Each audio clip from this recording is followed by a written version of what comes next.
தேச விடுதலைக்காக பாராட்டிய சுபாஷ் சந்திர போஸினுடைய படம் இருக்கிறது. அவருடைய வெற்றிக்கு என்ன காரணம்? காந்தியினுடைய வெற்றிக்கு என்ன காரணம்? அந்த போராட்டத்தில் பெண்கள் வந்து இணைந்த பிறகுதான் அந்த போராட்டங்கள் ஜெயித்தது.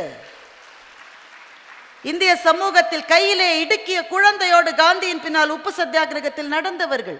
நேதாஜி சுபாஷ் சந்திர போஸ் ஐஎன்ஏவை ஆரம்பித்த போது வீட்டிலே குழந்தைகளை விட்டு அந்த ஆர்மியில வந்து சேர்ந்த பெண்கள்.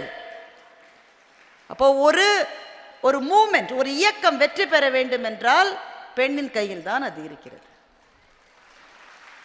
இன்றைக்கு இந்த தேசம் தன்னைத்தானே மறுமலர்ச்சிக்கு உட்படுத்தி கொண்டிருக்கிற ஒரு பொன்னான தருணம்.